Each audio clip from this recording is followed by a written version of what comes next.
యావత్తు తెలంగాణ ప్రజలందరికీ నేను శివరుద్ర సాధు. ఎన్నో సమస్యల రీత్యా తెలంగాణ గత 2 సంవత్సరాల నుంచి చూస్తూ ఉంటే ముత్యాలమ్మ తల్లి ఆలయం నుంచి మొదలు అక్కడి నుంచి పెద్దమ్మ తల్లి, నల్లపోచమ్మ తల్లి ఆలయాలు, తర్వాత హనుమాను విగ్రహాలు మరియు నవగ్రహ విగ్రహాల ధ్వంసాల నుంచి చూస్తూ ఉంటే ఇంకా న్యాయం జరగలేని ఆలోచనలలో యావత్ తెలంగాణ ప్రజలు మరియు ఈ హిందుత్వానికి కలిగిన ఈ అపనిందలు వేరే అన్య మతస్థులే కానీ వేరే మతస్థులే కానీ దైవాంత సంబూధులైన మనందరికీ హిందువులందరం ఏకమవుతున్న తరుణంలో మహాకుంభమేళ లాంటి ఎన్నో ధర్మమైన కార్యక్రమాలు, శ్రీరాముడికి సంబంధించిన ఒక మందిరాలను కడుతూ ఉంటే ఎవరో వచ్చి ఒక అనామకుడు మన దేవీ దేవతలని మన మనోభావాలని చాలా తక్కువ అంచనా వేస్తూ మీరందరూ ఏమీ చేయలేరంటూ ఒకడొచ్చి మలమూత్ర విసర్జనలు చేస్తూ ఉంటే ఇంకొకడు వచ్చి వాడి యొక్క కాళ్ళతోని అమ్మవార్లని రమ్ములపై తంతున్న ఈ యొక్క విచిత్రమైన ఆలోచనలు చూస్తూ ఉంటే కలియుగము రాను రాను రాను ఈ యొక్క ఆలోచనలతో మనలో మనకి అంతర్గతంగా యుద్ధం జరిగే యుద్ధంగా చాలామంది ఆలోచనలు వ్యక్తపరుస్తున్నప్పుడు ప్రభుత్వంలో ఉన్న పెద్ద మనుషులు నిర్ణయాలు తొందరగా తీసుకోవాలి. ప్రతి దేవాలయాన్ని అధికారికంగా ఒక రక్షణ కవచంలా ప్రకటించాల్సిన అవసరం ఉన్నది. ఒక సాధువులాగా మేము చాలా కార్యక్రమాల్లో తిరుగుతున్న తరుణంలో ఇక్కడ జరుగుతున్న చిన్న చిన్న అవమానాలు తీవ్రంగా మన మనస్సాక్షులను కదిలిస్తూ ఉన్నాయి. కాబట్టి ప్రజలందరూ మీరు ప్రతి విషయాన్ని కూడా క్షుణ్ణంగా చూపిస్తూ ఉన్నారు. న్యాయం జరిగేదాకా మనందరం న్యాయ పోరాటం చేయాలి, సానుకూలంగా చేయాలి, శాంతియుతంగా చేయాలి. మన మనోభావాలని దెబ్బతీస్తున్న ఇలాంటి అరాచకమైన కార్యక్రమాలని మనము త్వరలో ప్రభుత్వం నుంచి మంచి నిర్ణయాలు తీసుకునే విధంగా ముందుకు వెళ్ళాలి. ఒక సాధువులాగా ఈరోజు కనకాల కట్టమైసమ్మకు జరిగిన ఈ విషయాన్ని ఎవరైతే అక్కడ అలాంటి అవాంఛనీయ సంఘటనలు చేశారో ఆ రాయిని అశుద్ధిగా మేము ఆలోచిస్తూ ఆ రాయి అక్కడ ఉన్న ఆ కట్టడాన్ని కొత్త కట్టడం కట్టాల్సిన ఆలోచన చేశాము. ఎందుకంటే అలా చేసిన ఒక ప్రాంతాన్ని చూస్తున్న ప్రతిసారి మన మనోభావాలు దెబ్బతింటూ ఉంటాయి. కాబట్టి ఈ యొక్క పిలుపుని అమ్మవారి పిలుపులాగా ఆలోచన చేసి త్వరగా కమిటీ మెంబర్స్ అందరికి కూడా మా వంతుగా మేము ముందుకు వస్తాము.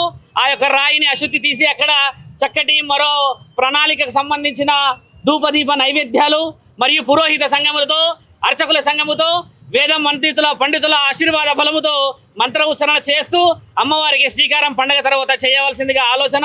ఎందుకంటే ఇప్పుడు అట్టడుగుతున్న సమయంలో ఇక్కడ చాలా మంది యువకులు అందరూ వచ్చేసి పెద్ద ఎత్తున ఏదైనా నిర్ణయాలు తీసుకుంటే మనోభావాలు దెబ్బెత్తిన విధంగా మనలో మనము ఐక్యంగా ఉండాలి. గొడవలు ఇంకేదైనా ఎవరైనా వచ్చినా కూడా కొంచెం శాంతియుత పాటించాలన్న ఆలోచనతో ఇక్కడికి రావడం జరిగింది. ఇంకొక విషయము, మతిస్థిమితం లేకుండా ఉండేవాడు రోడ్డు మీద కూర్చుంటాడు మిత్ర. మతిస్థిమితం ఉన్నవాడు అమ్మవారి గుడిలోకి ఎలా వెళ్తాడు? మాటలకు ఏమున్నది, నాలుగకి ఏదైనా అనవచ్చును. ఇంకా మనం కొంచెం ఆలోచనతో వెళ్ళాలి. కాబట్టి ఏంటంటే మతిస్థిమితమో లేకపోతే ఇంకేదో స్థిమితమో కాదు, జరిగిన పరిణామానికి ఇక ముందు జరగకూడదు అనే ఆలోచన చాలా ముఖ్యమైనది. కాబట్టి మనం చేయాల్సిన ధర్మ కార్యక్రమాల్లో అందరు పెద్ద వ్యక్తులు కూడా వచ్చారు. నిన్న మొన్న అన్ని ఛానల్లో చూస్తూ ఉన్నాం. కాబట్టి తొందరగా ఒక నిర్ణయం తీసుకుంటే ఇంకా రానున్న రోజుల్లో ఇలాంటి అసంఘటమైన జరగకుండా ఉండాలని చెప్పి ఆలోచన చేస్తూ మీరందరూ కూడా జాగ్రత్తగా ఉండాలి. ఎందుకంటే ఈ సంఘటనలో ఉద్దేశాలు ఉండేవాడు మీరు అన్నట్టుగా ప్రత్యక్షంగా రావాలి, పరోక్షంగా మన మనోభావాలు దెబ్బతినే ప్రయత్నాలు ఇవి. ఇప్పుడు దేవతలని అంటే గ్రామ దేవతలు అంటే మనందరికీ ఎంతో ప్రీతికరమైనది. ఇప్పుడు బోనాల పండుగ ఎంత చక్కగా చేస్తాము, 7 అక్కచెల్లెలకి చేస్తాము. ఇలాంటి మనోభావాలని దెబ్బతీసే ప్రయత్నము ఉండవచ్చును. ఇప్పుడు ఆయన గారు వచ్చారు, ఇక్కడ చేస్తున్నారు, ఎవరు చూడట్లేరు చేయట్లేరు అనుకోకూడదు. ఇంత బహిరంగ ప్రదేశాలలో పిచ్చోడు ఎలా వస్తాడు మిత్ర?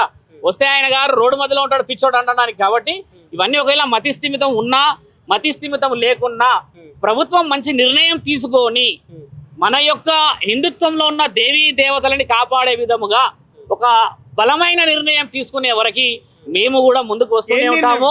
బలమైన నిర్ణయం ఇలాంటి అవాంఛనీయ సంఘటనలు జరగగానే ఇప్పుడు చూడండి, ముత్యాలమ్మ టెంపుల్లో జరిగినప్పుడు కూడా మన దాంట్లో ఒక టెంపుల్లో ఏదైనా దేవాలయంలో పొరపాటు జరిగితే 4 రోజులు 5 రోజుల ప్రయత్నం చేసి తర్వాత మెల్లిమెల్లిగా ప్రభుత్వాలు కొన్ని విషయాలు చెప్పిన తర్వాత మెల్లిగా వెనక్కి జరుగుతూ ఉన్నాం. కాబట్టి ఏంటంటే మన శాంతియుతకు నిదర్శనం అది. కానీ ప్రతిసారి ఇలాంటిదే జరగనీయకుండా ఉండడానికి మీరు తర్వాత కూడా ఎవరు పోరాడే వాళ్ళు లేరు కదా. తర్వాత దాన్ని పెద్ద మనుషులందరూ ఇప్పుడు లోకల్లో కమిటీ మెంబర్స్ అన్నారు ఈ యువతులు, తర్వాత కొంతమంది పెద్ద వ్యక్తులు అందరూ కలిసి కొన్ని కాగితాల రూపంలో కొన్ని హక్కులు తెచ్చుకోవడమే ముఖ్యమైనది. లేదంటే ఇప్పుడు ముత్యాలమ్మ తల్లి గుడి విషయంలో ఏం జరిగింది, తర్వాత పెద్దమ్మ తల్లి గుడి విషయంలో ఏం జరిగింది, పెద్దవాళ్ళు నిర్ణయం తీసుకుంటే కానీ నిర్ణయం రాదు. కాబట్టి ఏంటంటే ఇక్కడ మనం గుంపులుగా గొడవ పడుతున్నంత వరకు చూసే వాళ్ళు ఏమనుకుంటారంటే ఈ 3 రోజులకో 4 రోజులకో సడ్డు మనుగుతున్నట్టున్నారు. అలాంటిది కాకుండా కాగితం ప్రకారంగా మనం ఏదైనా నిర్ణయం తీసుకునే విధంగా పోవడమే మనందరికీ గౌరవం. కాబట్టి ఆ గౌరవాన్ని సంపాదించుకోవాలి మనం అంటున్నాం. అప్పుడు మనకు హక్కు ఉంటుంది.